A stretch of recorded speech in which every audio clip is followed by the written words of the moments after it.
Powered by the Montana Television Network. This is Montana This Morning from Montana's news leader. Good morning. Thanks for waking up with us here on Montana This Morning. I'm Augusta McDonald. And I'm Louis Stewart. Hope you're having a great start to your Thursday, almost to the end of the week here, Augusta. And overall, I mean, the week hasn't been too bad. It's been pretty warm out there. Not seeing a lot of snow or anything like that, at least so far this week. Yeah, so far pretty nice. You could kind of get out. We had some sunshine, which is always a nice break in the winter. Yeah, for sure. And now starting today, I mean, I wish that we could say it was all snow coming in. I know we'd like that, whatever precipitation we're seeing. But again, we're seeing this rain-snow mix for the valleys. We're going to see snow showers for the higher elevations and even a little bit of freezing rain possible this morning in northwestern Montana. So that's where we have a winter weather advisory in place that's now through 9 a.m. as the system is just now beginning to push into northwest Montana. You can see a little bit of freezing rain before turning to all rain as we move into the afternoon time. Now, this winter weather advisory also extends south. Now, this is for later on tonight and into tomorrow morning. As this colder temperatures are going to move in, that rain's going to transition over into snow. So not a lot of snow, but we could see around 1 to 2 inches in Potomac-Seeley Lake region, around 1 to 3 inches in the Butte-Blackfoot region. Then the Bitterroot and Sapphire Mountains could pick up the most snow, around 4 to 8 inches. We'll get into all these details as we move throughout the morning. Alrighty, thank you, Louis. Top stories this morning. We won't find out until today or Friday whether Republicans have enough votes in Washington, D.C. to keep the government running. But as MTN's Mike Dennison reports, Montana's 2 Republican members of Congress plan to support a short-term budget fix proposed by House Republicans without immigration reforms. The U.S. House will vote in the next day or two on a package to keep the federal government open. If nothing passes, the government runs out of money on Friday. Montana's only congressman, Republican Greg Gianforte, says he'll be supporting the GOP plan. I didn't come here to Washington to shut down the government. You know, I plan to vote for the House plan to keep the government open, and that plan reauthorizes CHIP. CHIP is the Children's Health Insurance Plan, which funds health coverage for at least 23,000 kids in low-income Montana families. Federal CHIP funding will run out in Montana this month without reauthorization from Congress. Republican U.S. Senator Steve Daines also supports the extension. I think it's ridiculous that the threat of a shutdown yet looms over our country. I hope that reasonable minds will prevail here. But it's not clear whether Republicans have enough votes in the House to pass their own budget bill.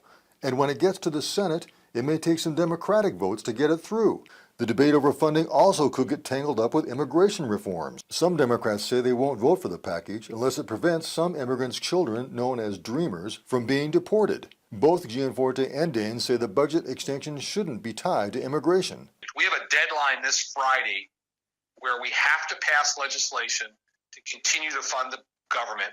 There is no deadline this Friday related to DACA or this illegal immigration stuff. Daines said the bottom line for him on immigration is that the policy must ensure that American borders are secure against potential terrorists. Yet he doesn't necessarily agree with President Trump's recent statements indicating that immigrants from Africa or Latin America should be barred.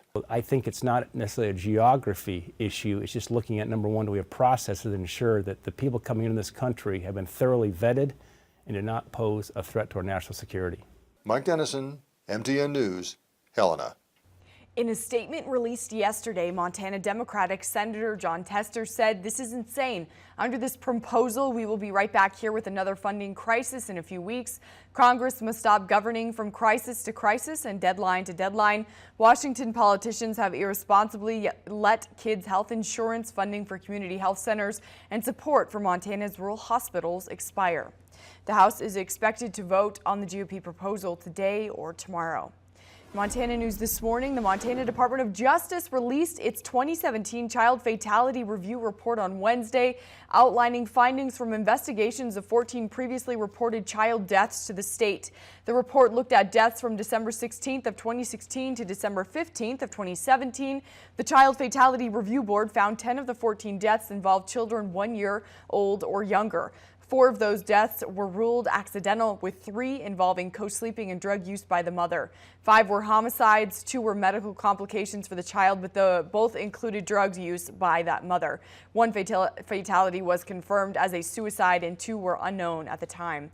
The report also notes that many of these cases had combinations of prior history with the Child and Family Services Division, criminal history, domestic violence, and/or housing or financial instabilities. Also noted, almost half of the cases included a Child and Family Services history with the parents when they were children. And in Libby, the Environmental Protection Agency is putting the Libby Superfund site on a list of locations which will be a focus for new business. The news is a break for Libby, which has struggled under the stigma of contamination for nearly 20 years, while the agency has cleaned up buildings and land throughout town from asbestos from the old W.R. Grace vermiculite mine. That contamination led to the deaths of hundreds of residents and seriously slowed efforts to promote economic development. But now the EPA is including Libby with 31 other communities where the agency will help to integrate Superfund sites back into service for economic development. That will include several locations: the former Stimson Lumber Mill in Libby, groundwater Superfund site, areas at the junction of State Highway 38 and US 2, the Kootenai Business Park site in collaboration with the Lincoln County Port Authority and International Paper.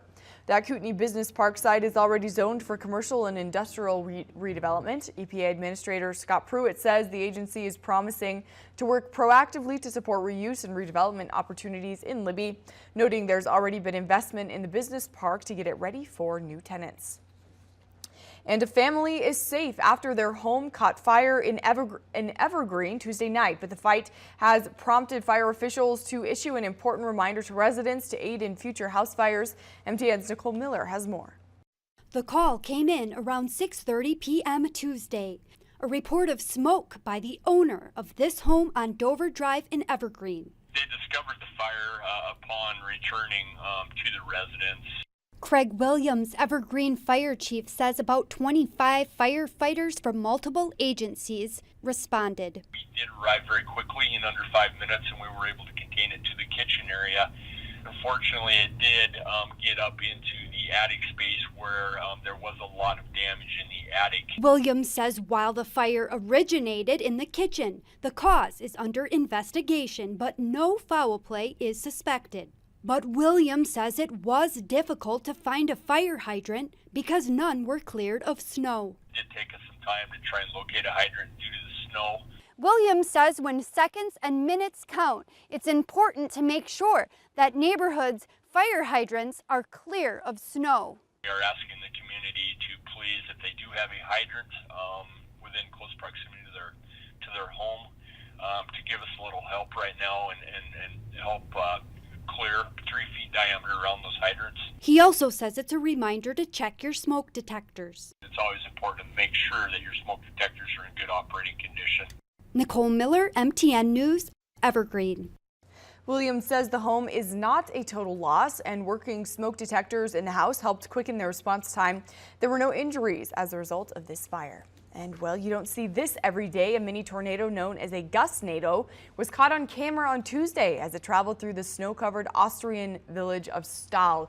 A gustnado is a term used to describe a short-lived swirling wind that usually forms on the edge of a heavy snowstorm.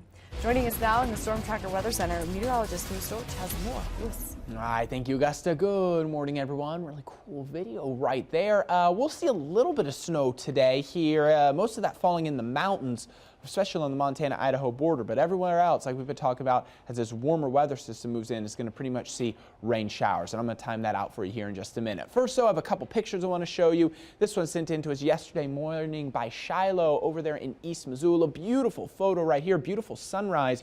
We know that it didn't last long, though, so we really had some thick fog build in just after sunrise yesterday morning, and that stuck with us pretty much throughout the morning time. And then this is what it looked like in Kalispell. Tim sent us this one. He said it was a foggy and frosty morning in Kalispell. Tim, thank you so much for this one. Shiloh, thank you so much for the pictures. Everyone, keep them coming, and we have several others that we'll get to as we move throughout the morning. Quick look at those temperatures. Again, a wide range of temperatures. 48 right now in Hamilton, 24 in Missoula. We're at 19 Seeley Lake, 29 in Polson, 30 in Kalispell, 33 Thompson Falls, 27 waking up this morning in St. Regis. And here is the rain beginning to move in. We are seeing a little bit of pink build in. So this is where that winter weather advisory is in place through 9 a.m. this morning. Some of this rain could transition over into freezing rain, as we just saw, seeing a lot of temperatures right at or below freezing this morning. It'll hit more west central, southwest Montana by mid to late morning, and then the rest of southwestern Montana as we roll into the afternoon time. So let's time this out for you here. First, Kalispell, northwestern Montana.